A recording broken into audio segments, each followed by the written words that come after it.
Estamos en problema con respecto al resto de la canasta familiar de la mesa de los argentinos, ¿no? Los que producen alimentos hoy los quieren exportar, sin retenciones en el medio, con buen valor de colocación en el extranjero. ¿Para qué lo voy a poner en la góndola de los argentinos a valor interno si me puedo ganar una buena platita en dólares?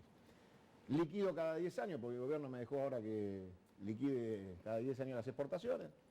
¿Cuál es el incentivo para que el argentino tenga la mesa servida con buenos productos, buen precio y que su salario le alcance con este escenario donde a mí, que soy productor de cualquier tipo de producto básico de la canasta de los argentinos, me conviene mucho más llevármelo afuera o ponerlo en la góndola, pero al valor en dólares, lo que me pagan afuera? ¿Cómo hacemos?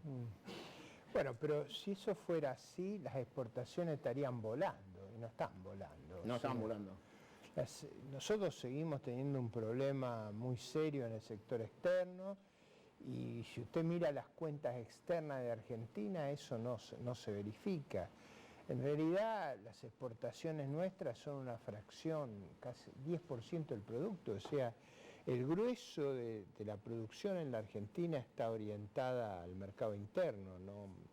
No me da la sensación de que hoy hay un incentivo enorme a exportar. O sea, creo que seguimos teniendo una gran dificultad en el sector externo, un gran déficit en cuenta corriente y una situación de mucha vulnerabilidad externa. Ojalá fuera, como usted dice, que las exportaciones estuvieran volando. La leche está a $1 en la góndola. O bueno, que Y no hay. los precios domésticos reflejan muchas cosas, pero sobre todo reflejan que la Argentina tiene hoy una presión impositiva excepcional para cubrir un gasto que ha crecido de manera extraordinaria en el anterior gobierno y en este gobierno. Pero este era el cambio. Digo, el gasto sigue creciendo, eso es lo que uno ve y además no es una cosa marginal, es una cosa importante lo que crece el gasto. Me da la sensación que la lectura que se hace no es consistente con los números. Los números son que el gasto ha seguido creciendo, que el país tiene una presión tributaria excepcional. Mire, hay una firma que opera en Perú, en Chile, en Argentina, que se han comparado los datos, los precios. Uno ve los precios de Argentina muy separados del resto, donde lo que ve básicamente es una presión tributaria enorme porque las ganancias de la empresa que opera en los 3 mercados son más bajas acá que en los otros mercados. Entonces, a pesar de precios más altos, márgenes más altos, la empresa gana menos y eso tiene mucho que ver con esta extraordinaria presión impositiva que el país ha adquirido en los últimos 15 años y que está financiando un aumento del gasto que yo personalmente creí que no era posible hacerlo, pero lo han hecho. Ayúdeme a pensar. Si el gobierno anterior tenía una fuerte presión tributaria, pero destinaba esa fuerte presión tributaria a una distribución en lo social, y este gobierno dice que no lo va a hacer, que hay recortes, según el gobierno, hay recortes en los sectores sociales. ¿A dónde va el dinero? Eso no es verdad hasta hoy. O sea, en realidad el gasto social ha aumentado fuertemente bajo este gobierno. Es decir, ha aumentado el número y ha aumentado el monto absoluto. En realidad no ha habido en ese sentido ninguna corrección. Son más kirchneristas que Cristina. Yo diría que lo que ha hecho el gobierno ha sido financiar la herencia que recibió. Y digo, no solo en este caso. O sea, si usted mira los acuerdos con China, en los acuerdos con China prácticamente hemos ratificado todo lo que había firmado el anterior presidente. Probablemente era muy costoso rever esos acuerdos, pero lo que ha hecho el gobierno ha sido prácticamente financiar el gasto que recibió y en segundo lugar ratificar los acuerdos firmados por el anterior gobierno. Algunos que son increíblemente costosos, porque todo el mundo dice, ¿cuánto va a costar la energía eléctrica con lo que van a costar esas centrales que estamos contratando? Ahora, el gobierno se hace un planteo macroeconómico difícil de creer ni en ellos mismos, porque la idea de lo que plantearon como meta inflacionaria ya quedó obsoleta hace 60 días atrás. Al ritmo que van, 17% este año, ¿usted le cree? Bueno, la meta en realidad era entre 12 y 17. Sí, el 12 ya No, olvidémoslo. pero digo, cuidado, la meta inflacionaria, la media de la meta era 15. Ujú. Esa meta está muy asimétrica con la política fiscal que se está siguiendo y la política de ingresos que se está siguiendo. Si de verdad van a apuntar al 15, otra tiene que ser la política fiscal, otra tiene que ser la política de ingresos. También en eso leemos mal, o sea, A ver, ayúdenos. yo tengo la sensación que lo que hay es una política fiscal que ha ratificado las experiencias anteriores, simplemente las ha financiado. Yo creo que ese experimento, bajo la conducción anterior, no era financiable ya en 2016. En 2016 volábamos por los aires. Entonces uno de los méritos que se adjudica el gobierno es que evitó que el país volara por los aires. Pero lo que está tratando de hacer es financiar ese monumental gasto que dejó la administración anterior, y yo de verdad no veo posibilidades de que cambie ahora ni más adelante. Hay algunos ruidos de que quieren hacer un swap con el central para bancar las LEVAX. Lo que han emitido de LEVAX, que parecería estar por explotar. ¿Usted considera que es así? No, ¿Es una eso, medida posible? A ver, la deuda del Banco Central tiene dos orígenes, esencialmente.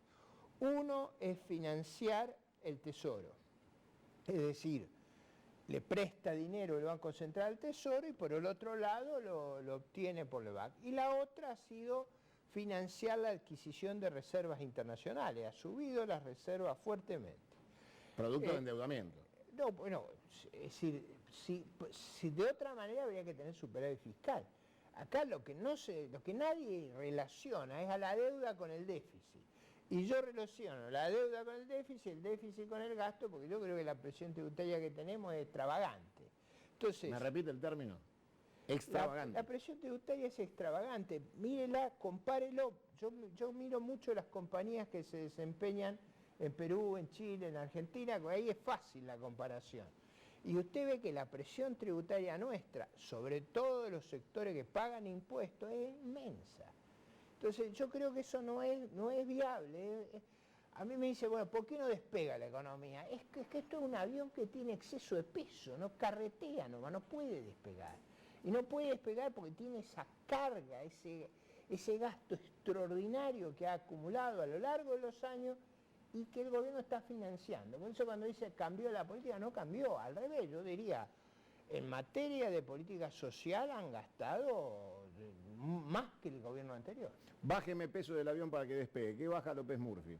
Hay que bajar cosas. ¿Qué baja del avión? Yo diría que hay que hacer un programa integral. Eso no es una cosa que usted lo saca con una llamada al pie. Yo diría que una forma que es fácil de ver y que me parece que simplifica mucho la discusión es ¿cuánto gastábamos en el año 97 con esta estructura a nivel nacional, provincial y municipal? ¿Cuánto gastábamos en el año 2000? Esos dos presupuestos yo los conozco muy bien. ¿Cuánto gastamos hoy? Usted compara uno con otro. ¿Qué cambio ha habido desde esa época a ahora para que haya aumentado el personal, el gasto en bienes y servicios descomunalmente en el Estado? No ha habido. Las cápitas no han subido, las cápitas habrán subido 10%, 12%, y el gasto ha subido casi se ha duplicado. Entonces usted tiene ahí un problema que lo tiene que ver. ¿Por qué antes gastaba eso y por qué ahora gasta esto? Compara los dos gastos y tiene que empezar a corregir. Doctor Barcesat decía 140.000 millones de endeudamiento. En 15 meses, o sea, un promedio altísimo de endeudamiento. ¿Cuánto de la recaudación de impuestos crece cada vez más de manera extravagante solo para cubrir los pagos de la deuda? O sea, porque a veces no crece el gasto social, pero sí crece el endeudamiento, con lo cual cada vez estamos más embargados en la recaudación para cumplir las obligaciones internacionales. ¿Cuánto representa la deuda de lo que recauda el Estado? Esa presión extravagante. No, todavía no es un número importante. A ver, respecto a otras economías no es un número importante, aunque es verdad que viene creciendo, no 140.000 millones, pero viene creciendo. La deuda viene creciendo tanto en el Banco Central como viene creciendo en el sector público no financiero. Todavía la carga de intereses no es decisiva. Usted fíjese que los ministros de Hacienda no se refieren a los intereses, siempre hablan del déficit primario.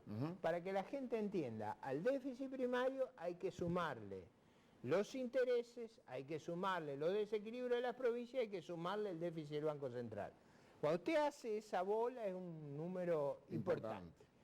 Igual todavía la carga de intereses es muy inferior a la que tiene Brasil.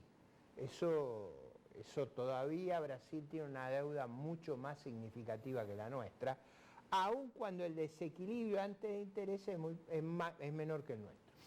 Si a usted le tocara hoy ser ministro de Economía, usted fue candidato a presidente, entre otras cosas, y tuviera el mapa que tiene hoy Brasil, de conflicto importante, la salida... No solo Brasil, o sea, esto es otra cosa que el gobierno no ha explicado, que a mí me resulta difícil de entender. A mediados del 2014, América del Sur sufrió un shock externo de proporciones, o sea, nuestros precios cayeron en promedio 25%. A los países que estaban mal administrados, como Venezuela, los descalabró, terminaron descalabrados. A los que estaban no ya muy mal administrados, sino mal administrados, como Brasil, como Argentina, nos puso en una situación muy crítica, o Ecuador si usted quiere. Yo creo que la combinación de la herencia más el shock externo explica mucho de los problemas que sufrimos, que desgraciadamente, como no se explicaron, empiezan a formar parte del pasivo de la actual administración. Le hago la última y bueno, vamos a ir a un corte y ya venimos con el panel. No se me vaya, porque hay mucho para preguntarle de economía. Hay mucha gente interesada en este momento mirándolo. Porque no muchos se animan a hablar de economía. ¿Por qué no se anima el gobierno a hablar de economía? Porque tira datos, ¿no? Como quien no quiere la cosa, desarticuló el Ministerio de Economía en 6, nombró ministro de Energía, ¿no?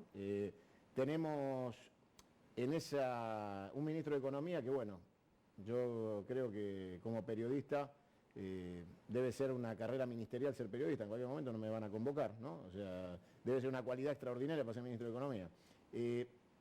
¿Qué tiene que entender la gente de un gobierno que no habla de economía, que se niega y que establece un relato? Porque el gobierno tiene su relato, han construido un relato económico, que estamos bien, que ya salimos, que dentro de 3 meses, que ya viene, que fuimos a China y volvimos con plata, pero después yo hablé con Diego Velar acá en vivo a China y nos dijo, miren, se firma por 30.000 millones, lo único que llega a la Argentina son 1.000 ahora, en lo inmediato, de acá a fin de año. Entonces hay toda una construcción de un relato positivo que en el bolsillo de la gente no cierra con el locro. ¿Cómo hacemos para que la gente pueda tener datos económicos confiables y pueda saber cómo le va a ir a la pyme de acá a fin de mes, cómo afronta los sueldos, los aguinaldos? Mire, en todas las sociedades el debate económico es central, o sea, seguramente hubo muchas razones por las que Macron le ganó a Le Pen, pero una decisiva en la victoria electoral fue el desempeño en el debate, donde Le Pen hizo agua por todos lados y Macron prácticamente la arrasó. Yo creo que el debate económico va a ser el corazón de la campaña electoral, ¿no? Yo creo que usted lo puede evitar. Y porque va a haber muchas preguntas, hay mucha gente que cree, yo no, pero hay mucha gente que cree que después de la elección va a haber algunos cambios. Yo no creo, yo creo que el gobierno va a seguir... ¿Evaluación? No. No, yo creo que la estrategia va a ser tratar de continuar con lo que va, de muy a poquito ir corrigiendo los problemas y confiando en que las tasas de interés a nivel mundial sean extraordinariamente bajas como lo son hoy y que van a conseguir financiamiento para que esa corrección pueda ser hecha en un plazo de 7, 8 años. A mí me parece que eso presupone un respaldo político de muchos años a un proceso muy lento y presupone que las tasas de interés van a ser extraordinariamente bajas a nivel internacional. Ahora, a esa apuesta es la que está jugando el gobierno. Esa es la verdadera apuesta. Yo creo que no van a poder evitar, y no es bueno que se evite, un debate económico cuidadoso sobre lo que esto implica. A mí me parece que esta estrategia tiene costo. Por supuesto que la otra, la anterior, era absolutamente inviable, ahí no teníamos ningún margen. Eso yo estoy de acuerdo que eso estallaba en pedazos. Nos habíamos quedado sin reserva, sin acceso al crédito, sin infraestructura, no había energía. Estábamos en una situación prácticamente de colapso. Entonces, eso es verdad, esa estrategia no era viable. Ahora, yo también tengo una observación muy fuerte sobre la estrategia que estamos siguiendo hoy. Le hago una cortita. Usted fue parte del único gobierno que perdió su primer test electoral intermedio y terminamos muy mal, que fue Fernando de la Rúa. Para tener 7 años de tiempo para construir lentamente deberían pasar el test electoral con éxito y los números no le dan hoy. O sea, no hay un respaldo a este proceso lento, la gente no tiene ese tiempo para esperar 7 años, pensar que Macri se queda, es como que hay urgencias más inminentes. Por eso le preguntaba, la mesa de los argentinos, el que va a ir a votar quiere saber con cuánto dinero va a ir a votar para el otro día morfar. Hablemoslo en términos coloquiales y del lunfardo. Cuando usted dice que va a haber que debatir la economía, ¿es esa cortita que le interesa a la gente o es la de largo plazo que es...? No, ambas, porque si se escuchó mi argumento, yo creo que los problemas que nosotros tenemos son más profundos de los que se reconocen en el gobierno y en la oposición. O sea, a mí me parece que nadie escucha acá que nuestras exportaciones cayeron de 85.000 millones a 55.000. ¿Cuánto me dijo?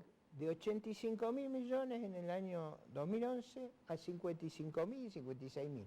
Esa caída es como si yo le corto a usted, Dios no lo quiera, los auspicios, 45%, y usted me dice voy a hacer el mismo show. No lo va a poder financiar. Ese problema externo todavía la sociedad argentina no lo ha reconocido. Entonces yo creo que el debate verdadero no es lo que a mí me gustaría, es, dadas las enormes limitaciones y condicionamientos que tenemos, cómo evitamos caer en una catástrofe como la venezolana y cómo lo hacemos de una manera que regenere lo que tenemos que generar. ¿Qué es lo que tenemos que generar? Inversión, tenemos que generar creación de empleo genuino, tenemos que hacer el proceso sostenible y tenemos sobre todo que generar esa expectativa favorable que cuando usted le ve solución a los problemas la tiene y cuando los ve acumulándose no la tiene. Después le cuento cómo hicimos cuando el gobierno no nos quiso en televisión para superarlo. Bueno. Después le paso la receta. No se va, ¿no, Barcelat? No. ¿Y usted, Monazán, tampoco? No, no. Bueno. Pero acá estamos firmes juntos. Lo demás, si nos vamos, a usted no le importa. Eso quiere decir. Ustedes vayan, hagan lo que quieran. ¿Usted se va? ¿Usted No, se va? si estoy comiéndome todos los cosas. ¿Usted se va? No, que voy a cobrar los pastelitos. Bueno. No. A ver, Crónica, me pide rápido ir con algo que está pasando. Vamos con el director, disponga usted y ya venimos, ¿eh?